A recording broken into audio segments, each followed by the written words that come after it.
ఆకాశవాణి ప్రాంతీయ వార్తలు చదువుతున్నది ఎస్ మణి. ముఖ్యాంశాలు: రాష్ట్రంలో సంక్షేమం, అభివృద్ధిని సమన్వయంతో ముందుకు తీసుకువెళ్తున్నామని ముఖ్యమంత్రి నారా చంద్రబాబు నాయుడు తెలిపారు. ప్రజల భద్రత ప్రభుత్వ అత్యున్నత ప్రాధాన్యత అని రాష్ట్ర హోంమంత్రి వంగలపూడి అనిత పేర్కొన్నారు. గ్రామీణ మౌలిక సదుపాయాల అభివృద్ధికి ప్రభుత్వం ప్రత్యేక ప్రాధాన్యం ఇస్తోందని మంత్రి వై సత్యకుమార్ యాదవ్ వెల్లడించారు. రాజధాని అమరావతిలో నిర్మాణంలో ఉన్న ప్రభుత్వ భవనాలను రాష్ట్ర మంత్రులు పి నారాయణ, అనగాని సత్యప్రసాద్, ఎస్ సవిత ఈరోజు పరిశీలించారు. ఇక వార్తల్లోని వివరాలు: రాష్ట్రంలో సంక్షేమ కార్యక్రమాలు, అభివృద్ధి వికేంద్రీకరణను సమన్వయంతో ముందుకు తీసుకువెళ్తున్నామని ముఖ్యమంత్రి నారా చంద్రబాబు నాయుడు తెలిపారు. అమరావతిలోని రాష్ట్ర సచివాలయంలో రాష్ట్ర ఆర్థిక పరిస్థితిపై ముఖ్యమంత్రి ఈరోజు శ్వేతపత్రాన్ని విడుదల చేశారు.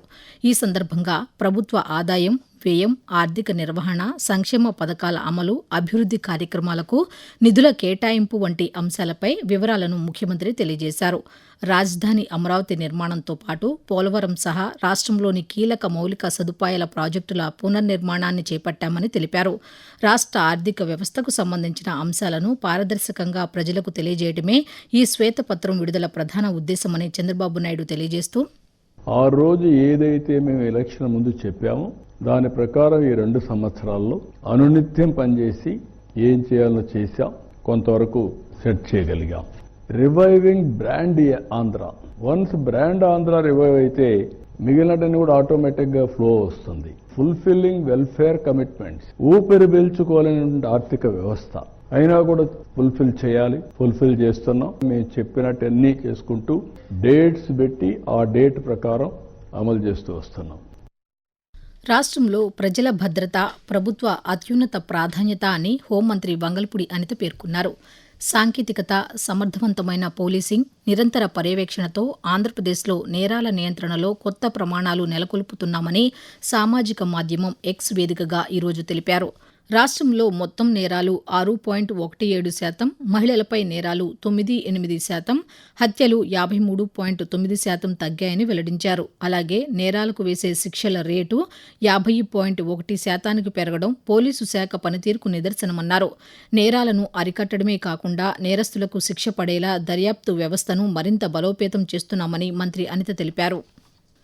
సముద్ర మంథన్ కార్యక్రమం ద్వారా ఆంధ్రప్రదేశ్కు అధిక ప్రయోజనాలు కల్పించాలని, ఈ కార్యక్రమం ద్వారా ఏర్పడే ఉద్యోగాల్లో రాష్ట్ర తీర ప్రాంత యువతకు ప్రాధాన్యం ఇవ్వాలని రాజ్యసభ సభ్యులు సానా సతీష్ కేంద్ర ప్రభుత్వాన్ని కోరారు. కేంద్ర పెట్రోలియం, సహజ వాయు శాఖ మంత్రి హర్దీప్ సింగ్ పురి అధ్యక్షతన జరిగిన పెట్రోలియం, సహజ వాయు మంత్రిత్వ శాఖ సంప్రదింపుల కమిటీ సమావేశంలో ఈ అంశాలను ప్రస్తావించారు. ఈ సందర్భంగా సతీష్ మాట్లాడుతూ, ఆంధ్రప్రదేశ్లో oil and gas zone, Kakinada లేదా విశాఖపట్నంలో కామన్ ఆఫ్షోర్ ఇన్ఫ్రాస్ట్రక్చర్ హబ్ను ఏర్పాటు చేయాలని కోరారు. ఈ కేంద్రం ద్వారా స్థానిక యువతకు అవసరమైన సాంకేతికత, నైపుణ్య శిక్షణ అందించి చమురు, సహజవాయు రంగాల్లో ఉపాధి అవకాశాలు పెంచేలా చర్యలు చేపట్టాలని కేంద్ర మంత్రికి విజ్ఞప్తి చేసినట్లు సానా సతీష్ ఒక ప్రకటనలో తెలిపారు.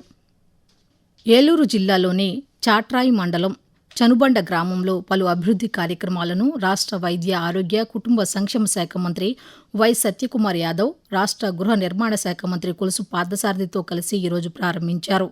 ఈ సందర్భంగా 1,93,00,000 వ్యయంతో నిర్మించనున్న నూతన ప్రాథమిక ఆరోగ్య కేంద్రానికి మంత్రులు శంకుస్థాపన చేశారు. ఈ సందర్భంగా మంత్రి సత్యకుమార్ మాట్లాడుతూ, గ్రామీణ మౌలిక సదుపాయాల అభివృద్ధికి ప్రభుత్వం ప్రత్యేక ప్రాధాన్యం ఇస్తోందని అన్నారు. గ్రామీణ ప్రాంత ప్రజలకు నాణ్యమైన వైద్య సేవలను మరింత చేరువ చేసేందుకు చర్యలు తీసుకుంటున్నామని మంత్రి తెలియజేస్తూ, 100 పిఎస్సీలకి రాష్ట్ర వ్యాప్తంగా కేంద్ర ప్రభుత్వం నుంచి 1,200 కోట్ల నిధులు తీసుకురావడం జరిగింది. ఎన్హెచ్ఎం కింద గానీ, 15 ఫైనాన్స్ కమిషన్ కింద గానీ అనేక చోట్ల పూర్తయ్యాయి. ప్రతి ఒక్కరికి కూడా నాణ్యమైన వైద్య సేవలు అందించడానికి కూటమి ప్రభుత్వం కట్టుబడి ఉంది. రాబోయే రోజుల్లో సంజీవని కార్యక్రమం ద్వారా డాక్టర్లే మన గ్రామానికి వచ్చి 41 రకాల పరీక్షల్ని నిర్వహించి ఒక వ్యక్తి కేంద్రిత ఆరోగ్య వ్యవస్థను నిర్మించడం కోసం ఇవాళ రాష్ట్రంలో ముఖ్యమంత్రి చంద్రబాబు నాయుడు గారు కృషి చేస్తున్నారు. ఆకాశవాణి ప్రాంతీయ వార్తలు వింటున్నారు. ఖరీఫ్ 2026 పంట కాలానికి సంబంధించి ప్రధానమంత్రి ఫసల్ బీమా యోజన కింద అన్ని ఖరీఫ్ పంటలకు బీమా నమోదు, ప్రీమియం చెల్లింపు గడువును ఈ నెల 15వ తేదీ వరకు పొడిగించినట్లు రాష్ట్ర వ్యవసాయ శాఖ మంత్రి కింజరాపు అచ్చెన్నాయుడు తెలిపారు. వర్షాభావ పరిస్థితులను కేంద్ర ప్రభుత్వం దృష్టికి తీసుకువెళ్లడంతో ఈ నిర్ణయం తీసుకున్నామని ఒక ప్రకటనలో తెలిపారు. ప్రకృతి వైపరీత్యాల వల్ల కలిగే పంట నష్టాల నుంచి రక్షణ పొందేందుకు అర్హులైన రైతులందరూ ఆగస్టు 15 లోపు పంటల బీమాలో నమోదు చేసుకోవాలని మంత్రి కింజరాపు అచ్చెన్నాయుడు విజ్ఞప్తి చేశారు. రాజధాని అమరావతిలో నిర్మాణంలో ఉన్న ప్రభుత్వ భవనాలను రాష్ట్ర మంత్రులు పి. నారాయణ, అనగాని సత్యప్రసాద్, ఎస్. సవిత ఈరోజు పరిశీలించారు. ఇందులో భాగంగా ఐకానిక్ టవర్స్, ప్రజాప్రతినిధుల నివాస సముదాయాలను సందర్శించిన మంత్రులు నిర్మాణ పనుల పురోగతిని పరిశీలించారు. ఈ సందర్భంగా నిర్మాణ పనుల వివరాలను పట్టణాభివృద్ది శాఖ మంత్రి పి. నారాయణ మంత్రులకు వివరించారు. అనంతరం రెవెన్యూ శాఖ మంత్రి అనగాని సత్యప్రసాద్ మాట్లాడుతూ రాష్ట్రంలో ఎన్డీఏ ప్రభుత్వం ఏర్పడిన 2 ఏళ్లలోనే ఎమ్మెల్యే, ఎమ్మెల్సీ నివాస సముదాయాల నిర్మాణం పూర్తి కావడం సంతోషకరమని అన్నారు.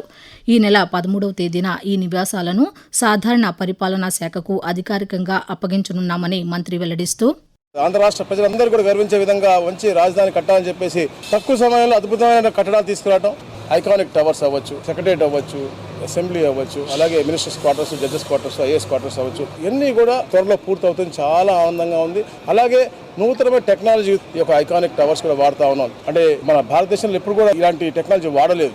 పార్వతీపురం, మన్యం జిల్లాలో విద్యుత్ ప్రమాదాల నివారణపై ప్రజల్లో అవగాహన పెంపొందించేందుకు ఆంధ్రప్రదేశ్ తూర్పు ప్రాంత విద్యుత్ పంపిణీ సంస్థ ఏపీ ఈపీడీసీఎల్ ఆధ్వర్యంలో ఈరోజు అవగాహన ర్యాలీ నిర్వహించారు.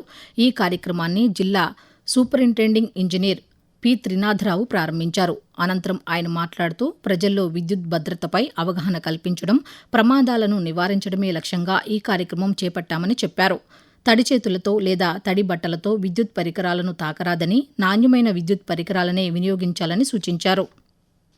ప్రజలకు నాణ్యమైన బియ్యాన్ని అందుబాటు ధరలో అందించేందుకు రాష్ట్ర ప్రభుత్వం ప్రత్యేక బియ్యం విక్రయ కేంద్రాలను ఏర్పాటు చేస్తుందని అనంతపురం రెవెన్యూ డివిజనల్ అధికారి ప్రేమంత్ కుమార్ తెలిపారు. అనంతపురంలోని రైతు బజార్లో ఏర్పాటు చేసిన విక్రయ కేంద్రాన్ని ఆయన ఈరోజు ప్రారంభించారు. ఈ సందర్భంగా ప్రేమంత్ కుమార్ మాట్లాడుతూ మార్కెట్లో బియ్యం ధరలు పెరుగుతున్న నేపథ్యంలో ప్రజలపై ఆర్థిక భారం తగ్గించేందుకు రాష్ట్ర ప్రభుత్వం మార్కెట్ ఇంటర్వెన్షన్ ప్రోగ్రాం కింద ఎంపిక చేసిన విక్రయ కేంద్రాల్లో నాణ్యమైన బియ్యాన్ని తక్కువ ధరకు అందిస్తున్నట్లు తెలిపారు. ప్రజలందరూ ఈ అవకాశాన్ని సద్వినియోగం చేసుకోవాలని సూచించారు. శ్రీ సత్యసాయి జిల్లా ధర్మవరంలో ఈ నెల 28వ తేదీన ఉద్యోగ మేళాను నిర్వహించనున్నామని రాష్ట్ర వైద్య ఆరోగ్య శాఖ మంత్రి వై. సత్యకుమార్ యాదవ్ ఒక ప్రకటనలో తెలిపారు. రాష్ట్ర నైపుణ్యాభివృద్ధి సంస్థ, సంస్కృతి సేవా సంస్థ సహకారంతో ధర్మవరంలోని సిఎన్బి కళ్యాణ మండపంలో నిర్వహించనున్న మేళాలో 90కి పైగా ప్రముఖ సంస్థలు పాల్గొని వివిధ రంగాల్లో ఉద్యోగాలను భర్తీ చేయనున్నట్లు తెలిపారు. నిరుద్యోగ యువత ఉద్యోగ మేళాను సద్వినియోగం చేసుకుని ఉద్యోగ అవకాశాలను అందిపుచ్చుకోవాలని సూచించారు. ఆసక్తిగల అభ్యర్థులు నైపుణ్యం పోర్టల్లో నమోదు చేసుకోవాలని తెలిపారు. ప్రముఖ తెలుగు కవి కరుణశ్రీ జంధ్యాల పాపయ్య శాస్త్రి జయంతి ఈరోజు. 1912 ఆగస్టు 4న గుంటూరు జిల్లా పెదనందిపాడు మండలం కొమ్మూరు గ్రామంలో జన్మించిన జంధ్యాల పాపయ్య శాస్త్రి 20వ శతాబ్దంలో తెలుగు సాహిత్య ప్రపంచంలో విశిష్ట స్థానాన్ని సంపాదించారు. సులభమైన శైలి, సమకాలీన తెలుగు నుడికారంతో రచనలు చేశారు. కరుణరస ప్రధానంగా అనేక కవితలను రచించి కరుణశ్రీ అనే బిరుదు పొందారు. తెలుగు కవిత్వానికి విశిష్ట సేవలు అందించిన జంధ్యాల పాపయ్య శాస్త్రి 1992 జూన్ 21న కన్నుమూశారు. ప్రాంతీయ వార్తలు ముగించే ముందు ముఖ్యాంశాలు మరోసారి. రాష్ట్రంలో సంక్షేమం, అభివృద్ధిని సమన్వయంతో ముందుకు తీసుకువెళ్తున్నామని ముఖ్యమంత్రి నారా చంద్రబాబు నాయుడు తెలిపారు. ప్రజల భద్రత ప్రభుత్వ అత్యున్నత ప్రాధాన్యత అని రాష్ట్ర హోంమంత్రి వంగలపూడి అనిత పేర్కొన్నారు. గ్రామీణ మౌలిక సదుపాయాల అభివృద్ధికి ప్రభుత్వం ప్రత్యేక ప్రాధాన్యం ఇస్తోందని మంత్రి వై. సత్యకుమార్ యాదవ్ వెల్లడించారు. రాజధాని అమరావతిలో నిర్మాణంలో ఉన్న ప్రభుత్వ భవనాలను రాష్ట్ర మంత్రులు పి. నారాయణ, అనగాని సత్యప్రసాద్, ఎస్. సవిత ఈరోజు పరిశీలించారు. ఆకాశవాణి ప్రాంతీయ వార్తలు ఇంతటితో సమాప్తం. తిరిగి సాయంత్రం 6:10 విశాఖపట్నం కేంద్రం నుంచి ప్రాంతీయ వార్తలు వింటారు.